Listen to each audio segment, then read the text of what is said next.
This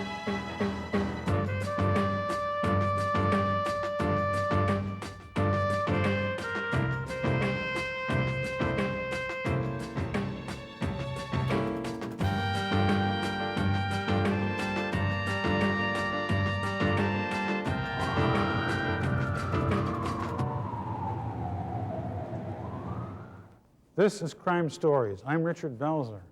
Sullivan Correctional Facility is a maximum security prison located in the heart of New York's Catskill Mountains, once a famous resort area that featured headliners like Jerry Lewis and Rocky Marciano. The Catskills are now the last resort for a new breed of celebrity. Journey to the Catskills and inside the criminal mind tonight on Crime Stories.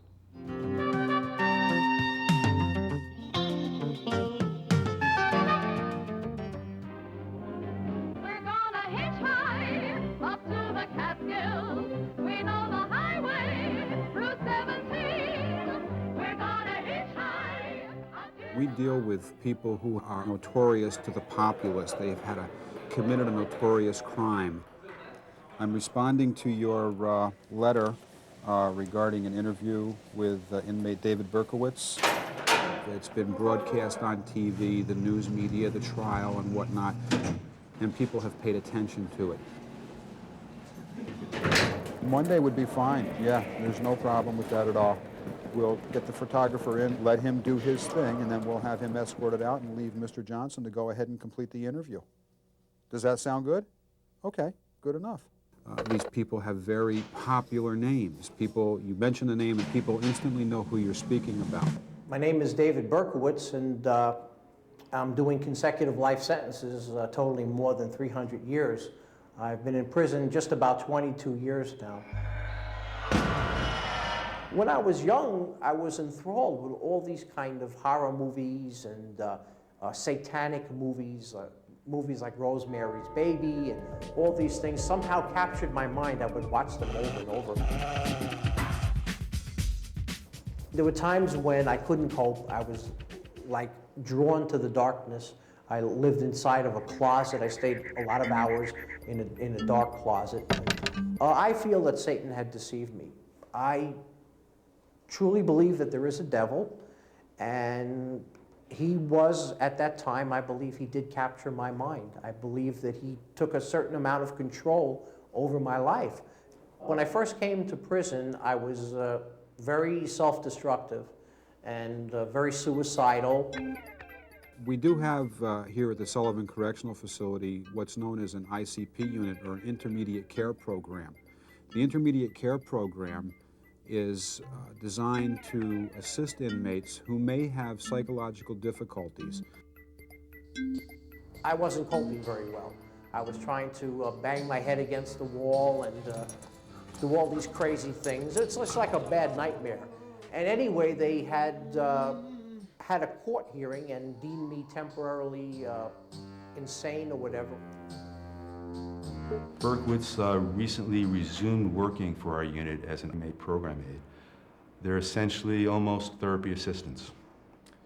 He comes highly recommended from the people he has worked with before as an IPA. The inmates on the block speak the world of him. The staff who have worked with him before have told me that he was perhaps the best IPA they had ever had on the block. The reason I chose to work in E-North in the ICP unit is I feel that there's a calling in my life to encourage those guys. When you take a look at this individual's background, and I've read his record pretty extensively, and when you're aware of some of the things he's done, and I think many people are aware of some of the things he's done, for me personally, it's hard to not have some reservations. One of the ways I reach out to others is by helping people to find God. That's like my way of getting back at the devil. You know, I listened to him, I went down his path. It ended in nothing but destruction and misery for myself and others. And today, I just want to go out 100% and live for Jesus Christ. I'm not totally convinced that his mental status is extremely healthy. my God, I want to forget. I want to move on, you know, and it's the way it goes. And God has given me the strength to deal with it. Some of our individuals, and he tended to work a lot with our lowest functioning individuals. They had become very dependent upon him. And one person in particular refused to calm down until David Berkowitz would be brought to the scene and he could speak with him with his Bible. That disturbed me. I spoke with him and I said that they had to make their own decisions, and I really did not want him making decisions for other people. I see these guys struggling in so many areas, and in the 22 years I've been in prison, I've gone through those same struggles. And I feel I've come a long way, and to just give these guys some hope and give these guys encouragement to go from day to day, it's like a wonderful challenge. And I was adopted at birth by a lovely Jewish couple. My dad had to work all the time in a small hardware store, you know, 6 days a week, 10 hours a day. And my mom was a homemaker. She was always in the house, cleaning, cooking, typical Jewish mother. And to me, looking back, they were the best parents a guy could have. You know, we didn't have much, but they tried so hard to raise me up. Unfortunately, you know, I look back now and I say, I was such a horrible child. I mean, I was so devilish. Have I forgiven myself? That has been something that has been very difficult. In many ways, I have, and in some ways, I haven't. There's times I'm alone in my cell and I have nightmares about the past. I have a lot of sadness over the things that have happened, and I'm coming to terms with that. I'm coming to terms with that.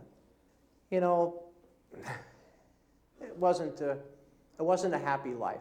I didn't live. I'm not saying that for sympathy or pity or anything of that nature. I'm just saying that looking back as a whole, I was not a happy person or a contented person. I struggled in many areas and just managed to get by, you know.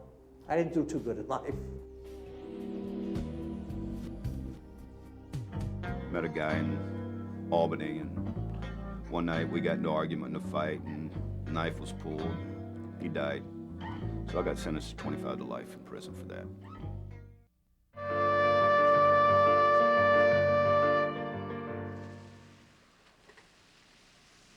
We house inmates who are the highest threat to security in the institutions in the state of New York. Sullivan Correctional Facility was built in 1985. It's a new type construction for a maximum security facility. A lot of other maximum security facilities are much older facilities. They're generally stacked 4 high. We house a little better than 600 inmates total. This is a much smaller environment. How you doing?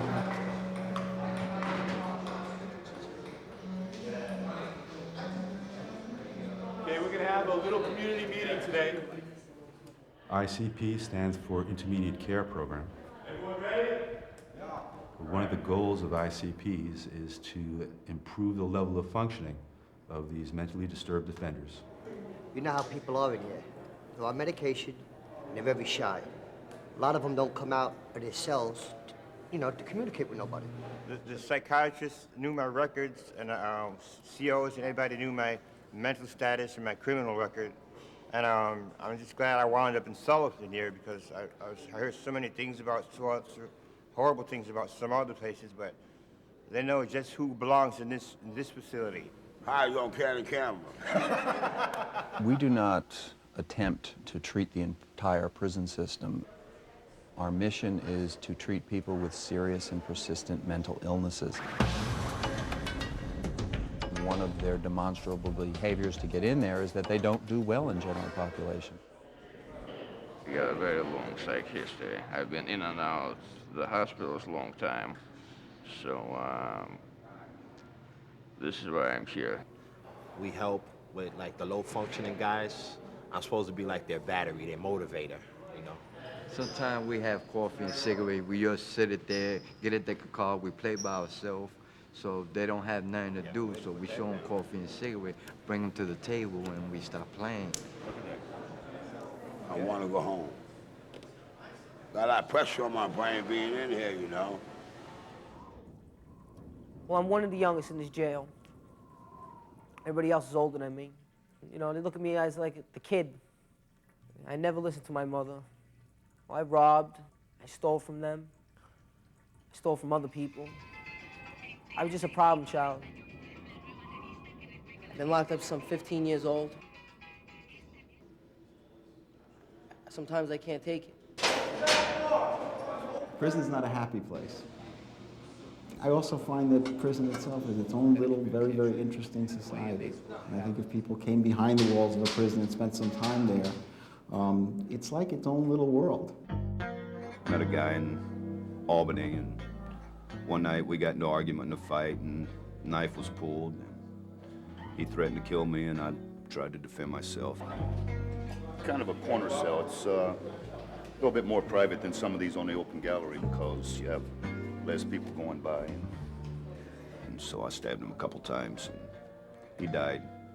So I got sentenced to 25 to life in prison for that. When I first came to prison, I was really angry. Got your whole apartment here. Got your living room, your bathroom, your kitchen. I've been angry most of my life. I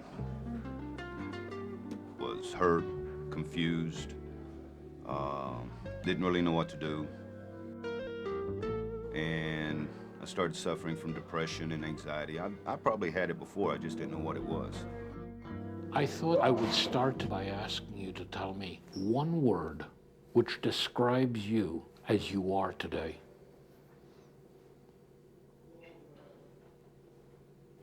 Happy, I guess. What's one word that would have described you on the day you and I started therapy together? Depression. I was suffering from severe anxiety, and it really caused me to go into a deep depression. I was born and raised in Dallas by my grandmother. She died back in '69. My mother took me over again, took custody of me. And she was an alcoholic, and she'd been a prostitute all her life. On the day that you did the crime that brought you here, what's one word that would have described you on that particular day? Alcoholic. I have the idea that people who are alcoholic are usually rather angry and have difficulty controlling that anger. Was that a factor when you committed your crime? Yeah. And went through boys' homes and foster homes. Some of them was really bad. Some I was severely abused in.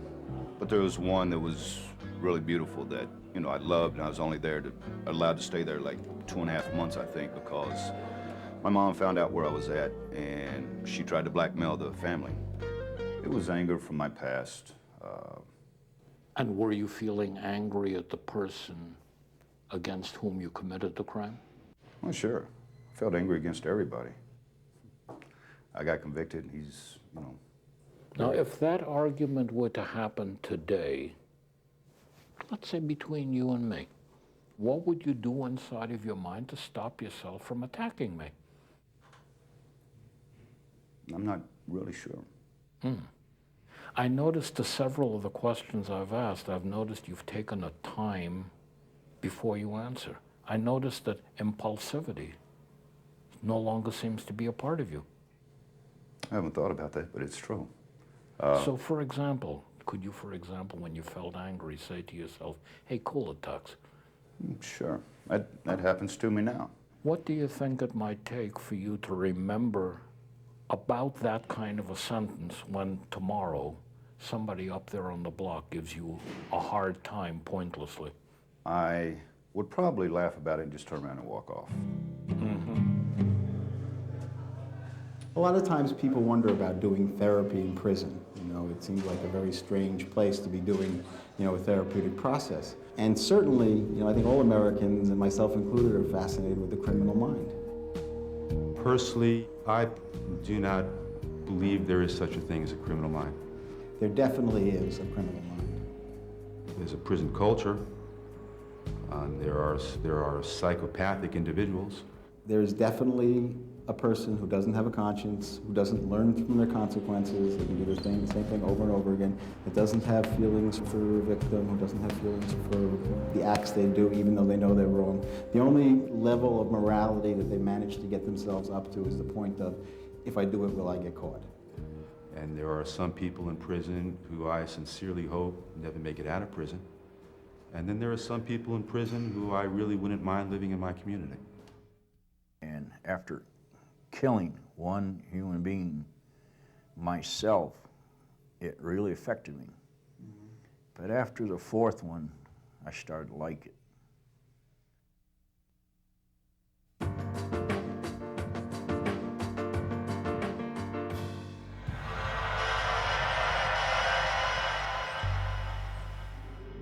With Mr. Shawcross, nobody's really ever been able to come up with any type of real affirmative diagnosis on what is really wrong with him. You know, he doesn't fit any of the labels or any of the classifications that we would like to put him into. You know, this is a man who killed at least 11 prostitutes and did all kinds of other not nice things.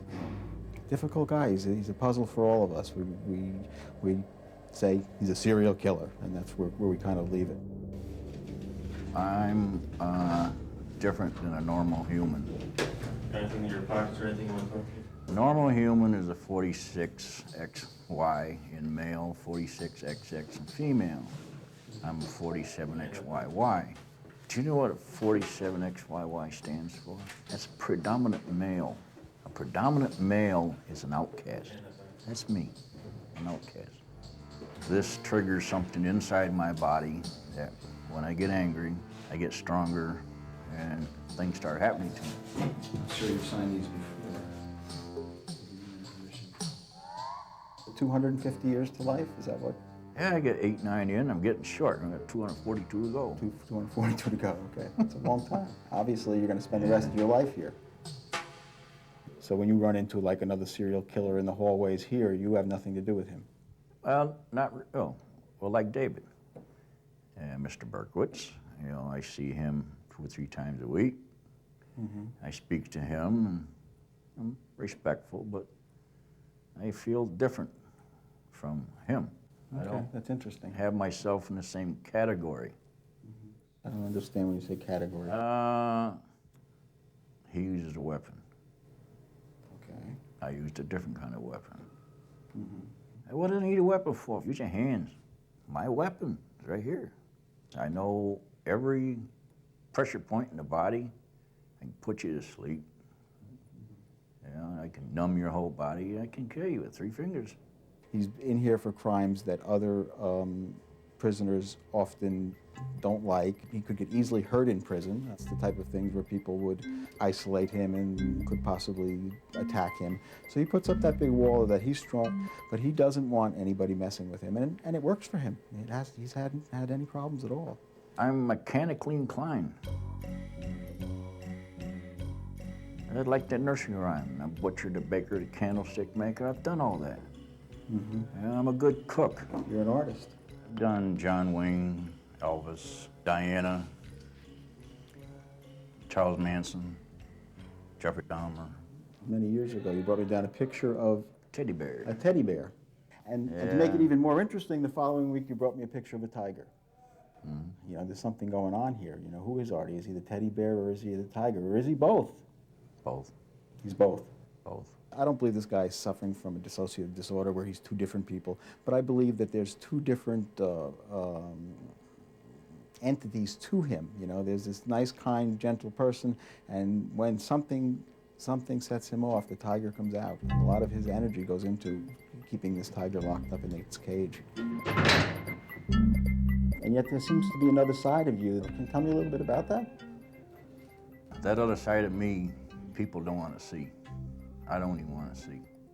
You don't even want to see? I don't even want to see. I get to the point of where I get angry, I get maybe 10 times stronger. 10 times physically stronger? Physically stronger. And I do things I don't want to do. What impact do you think the Vietnam experience had on you? Now, what happened to Artie Shawcross when he was over there? When I landed in Vietnam in October '67, When they opened that door in the country of Vietnam, it was instant sweat. Then I went out to a line unit way out in the jungle, and I started seeing things out there that really shook me. I discovered an old woman placing AK-47s inside a huge teak tree. I walked up behind her, hit her in the back of the head with the M16, and for some reason, I took the machete off my pack and offed her head. Offed her head, right? And I dragged the body up along this trail, and I put it on an anthill. And I stomped around the anthill. Why? And within minutes, the whole body was just covered with black ants or termites, what you want to call it. And what went through Artie Shawcross when you were doing that? What kind of feelings were going on? At that moment, my whole body felt like it got bigger. More powerful? The light around me got brighter. I started sweating from the top of my head to mid-chest. I was just dripping water. And the sound was gone. It was just like I was in another dimension. And after killing one human being, myself, it really affected me. But after the fourth one, I started to like it. Yeah. You started to like to kill people? Then I went looking for When him you myself. say like it, what did it do to you? What feelings did it dredge up? Almost like being a god, able to create, destroy. Pretty powerful feeling. Oh, yeah. Today, he likes to say Vietnam was responsible for part of what he did, the atrocities there, his upbringing and his rejection from his mother. There's a lot of different things, Y chromosomes, and, he's got lots of reasons for why he is the way he is and tends to shift the blame there. Then you came back to the United States. Going from a combat zone to this country is very hard to do and try to get on with your life. For the first 6-8 months of my life, I was having nightmares. I beat the shit out of my wife. Yeah, she looked like a raccoon, blonde woman with 2 black eyes. A guy like you have trouble feeling any kind of intense love? You've been married 5 times, and I don't get a sense you were real close to these people. I love the wife I have now. What is this love thing? Can you tell me about that? When she comes down for a visit, she's, all I want you to hold me. Yeah, and that makes me feel good inside. You know, I start tingling. He applied for conjugal visits, and so far he's been denied. You know, Arthur thinks that, you know, it's a political thing, and someday he'll get them. I don't know if he'll ever get them, considering the nature of his crimes and the chance that the department would be taking to put him out in an unsupervised trailer setting with a woman. You killed a number of different women, right? How many were there? A number of different people. Number of different people. Okay, a lot of them are women in this last spree in Rochester. They were hookers. They were hookers, okay. Prostitutes. Prostitutes. Whatever. Probably 15 different prostitutes. But you said toward the end you wanted them to stop you. Yeah. You wanted somebody to stop you. You didn't think you could I told myself I was going to stop. You told yourself you were going to stop. Yeah, because I did 2 in one day. You killed 2 women in one day. Would you ever go back to check? Yes. It's true. You know, you always return to the scene of a crime. And Artie always returned to the scene of his crimes? Yes. Okay. I know if I was released tomorrow, I would probably get away from civilization. By his history, you know, I'm glad Artie Shawcross is locked up in a maximum security prison. I had a problem with my karma. I had a bad Buddha karma, a past reincarnation of somebody I'd been before I was born. And the devil tried to kill God, and God summoned the angels and destroyed the devil, cast him out of heaven.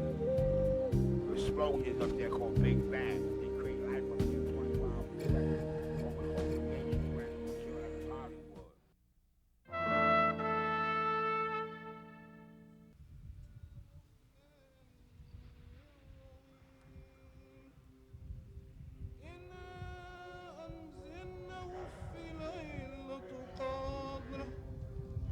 وما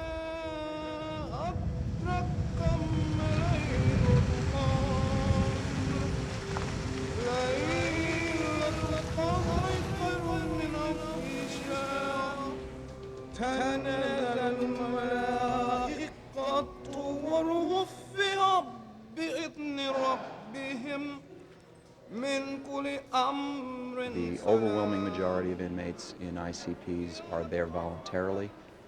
Sometimes they're victimized, and sometimes they're victimizers. So the ICP, in a supportive way, also provides an atmosphere where they don't get into conflict with the rest of the general population. It wasn't a gang, it was just people hanging out, doing bad things, you know. We were all into it.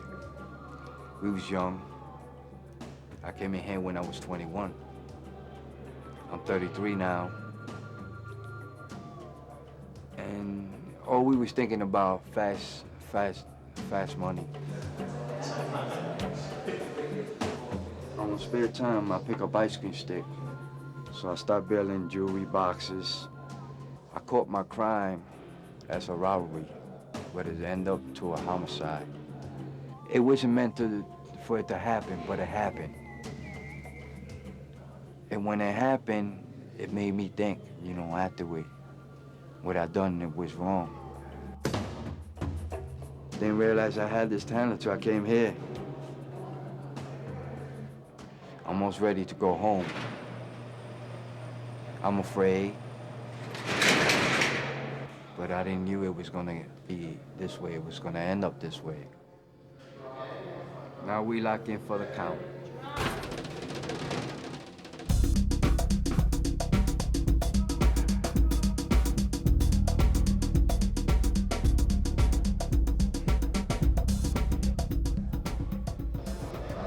This is my daughter. And this is my Russian friend. He just went on a visit. I drew that of him. He's from Russia.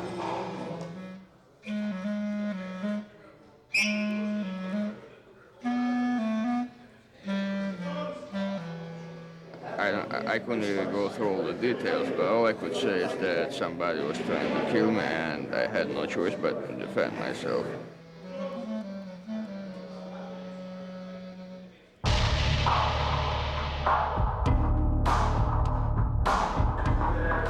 I've got a year keep lock.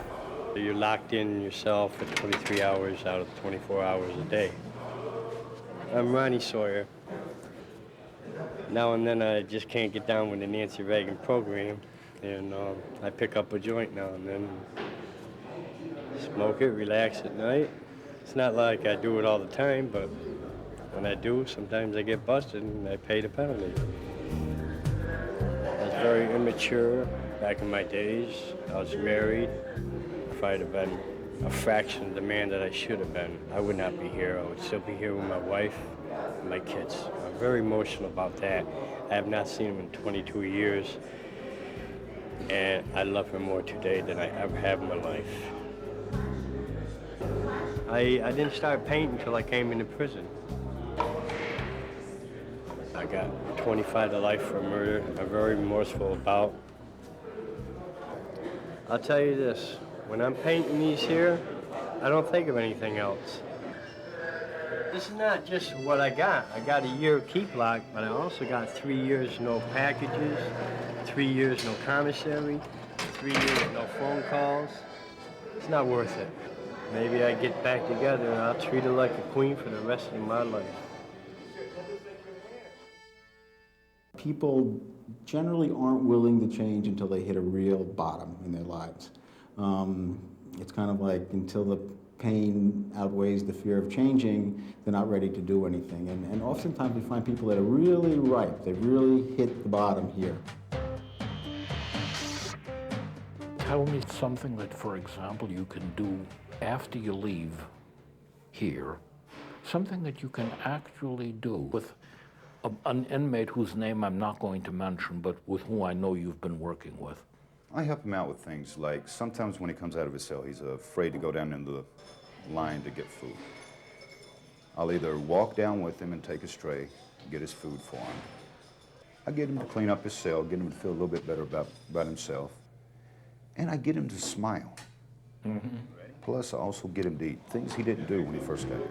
And it makes me feel that I made a little bit of difference in his life. Another war. Turn the next one up. Beat my jack. There you go. I miss my truck driving. Hey, you beat me.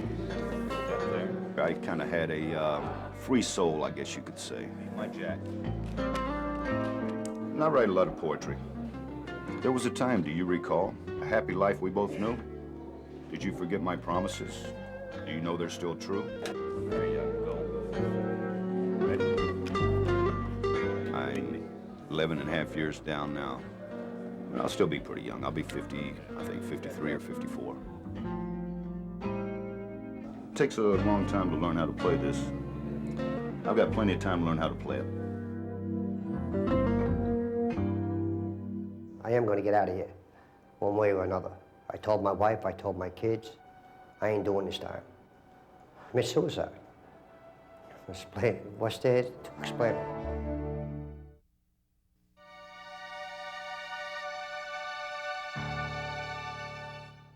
My name is Jerry Cannon. I'm here for robbery, doing dirty to life. And I don't think it's right. It's almost like me being in prison because I have to stay with this relationship. That's my commitment. A widow they're lost, they're alone, they have nobody, but they get treated differently than I do as a person. This is somebody that really society doesn't want any part of. It was like a rug being pulled from under me. There is a love there that a lot of people ain't have. That's basically the reason why, we're still together. It's not that blood relations, that goes out the window. Because half my family don't even talk to me no more.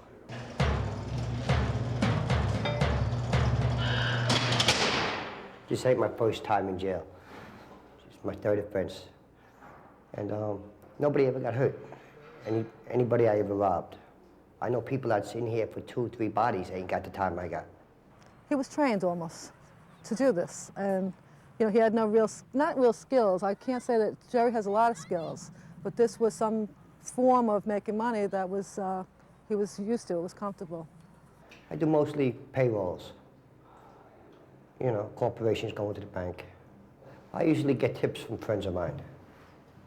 They tell me who has what and where, and I go do it. Jerry is he's a hard worker, and he's good at what he does. And unfortunately, what he did was illegal, but he made $7 an hour on a job that he did maintenance. And he was in sewers and in, cesspools, and he was desperate. We're going to go into the store and get a book for Daddy, okay? I kept him basically honest to a certain degree. Hi, where are the bestsellers?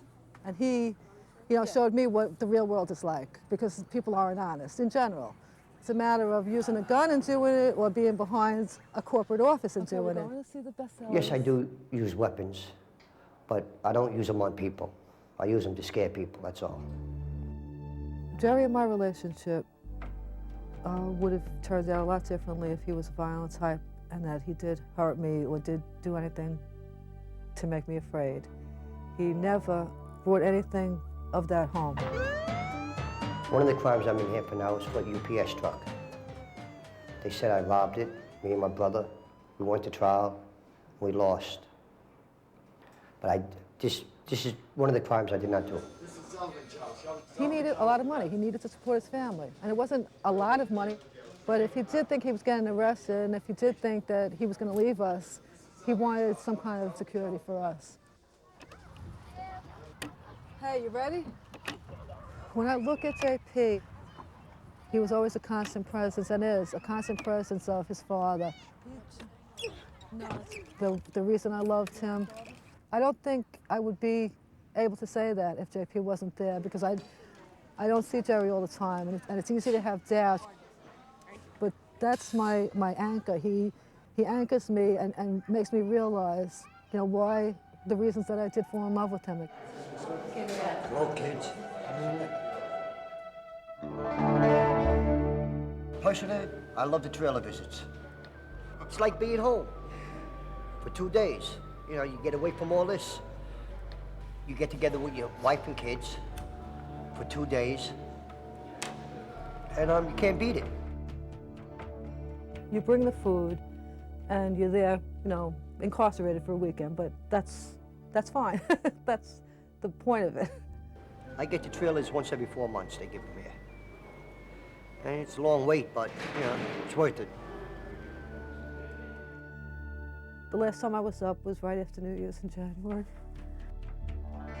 It was a bad visit, arguing with my wife. Telling me that, you know, the kids are better off in foster homes than what they're going through right now. When I went to see him, I guess I was really feeling sorry for myself. And I didn't remember saying that, but I didn't feel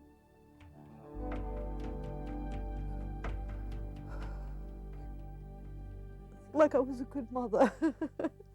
You know, how could you be a good mother and take your child's home away from them? So, foster home, at least I know they had a house over their head and a means of support. And I just got highly upset.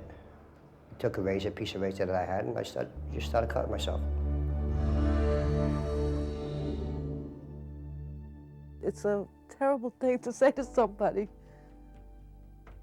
who lost his mother when he was 3 years old and was in foster homes. Him just saying that now makes me realize why he took it so badly. Well, I got an appeal going on, and I'm trying to give this 20 years back. And if I don't, well, that's why I'm in this ICP unit, because I am going to get out of here, one way or another. I told my wife, I told my kids, I ain't doing this time. Commit suicide. Explain. What's there to explain? I don't want to do this. I don't want to spend the rest of my life in here. That's basically it. You know, I just feel bad for them. If he's feeling, you know, something bad, you know, something happened at prison, you know, something that hurt him or he feels it's hard for him to take, you know, I lift him up. But more times than not, it's the other way around. He calls me when I need him. He lifts me up. It's scary to me, you know, to think that I might never live with him again or have him in my life. What would you say to Dad now, if he was here? I love him. Yeah, and? I miss him. Love could be very beautiful, and then again, that very beautiful love could turn into some very dangerous, ugly stuff.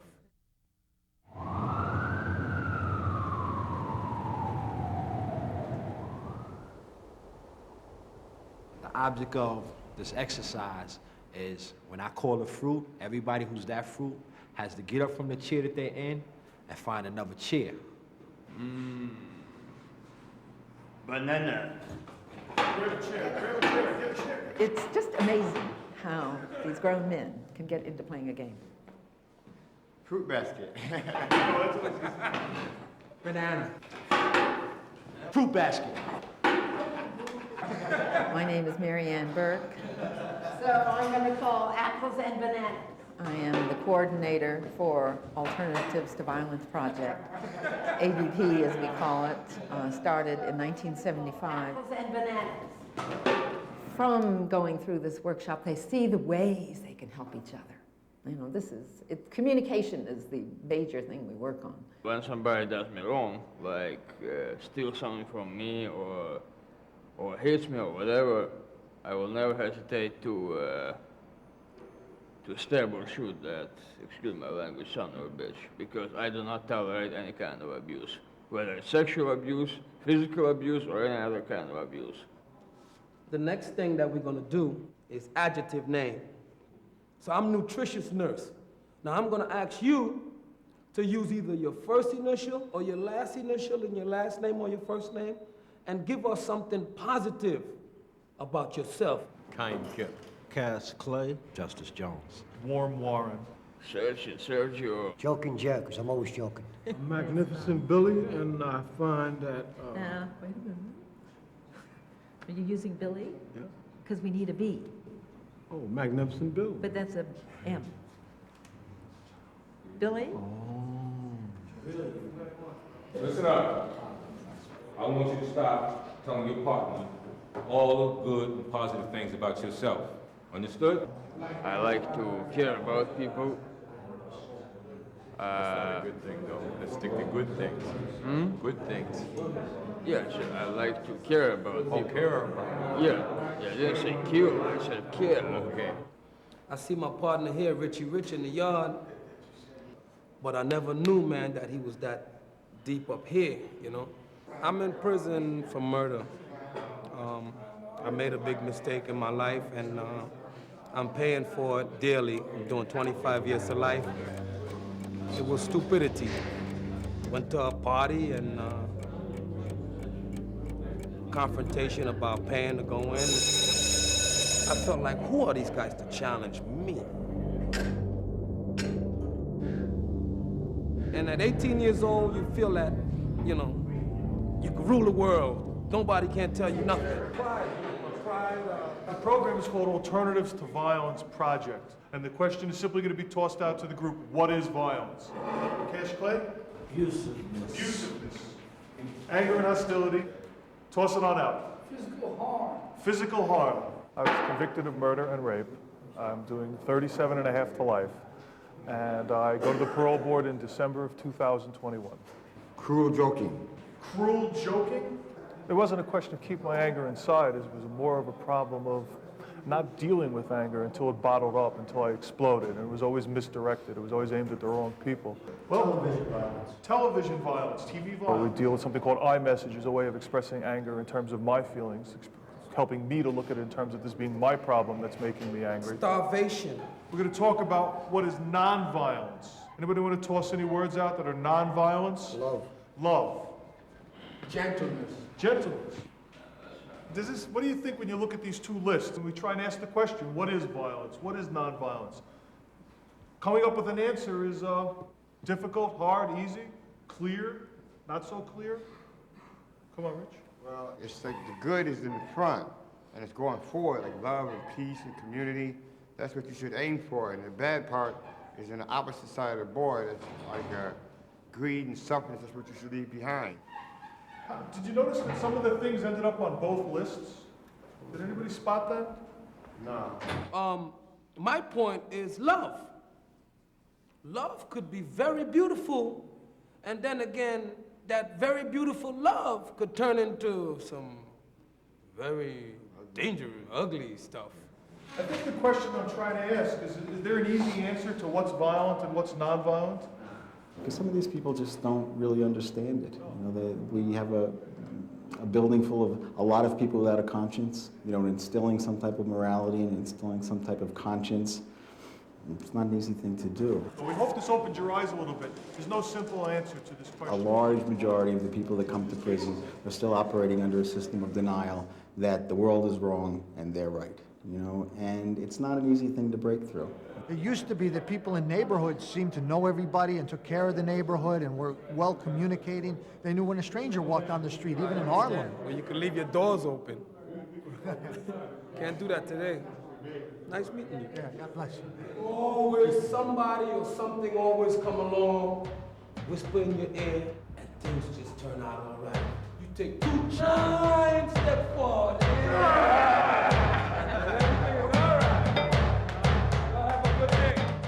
Inmates who graduate from the ICP program at Sullivan are mainstreamed back to the general prison population. Some, like David Berkowitz, return to the ICP and work as counselors. For Crime Stories, I'm Richard Belzer.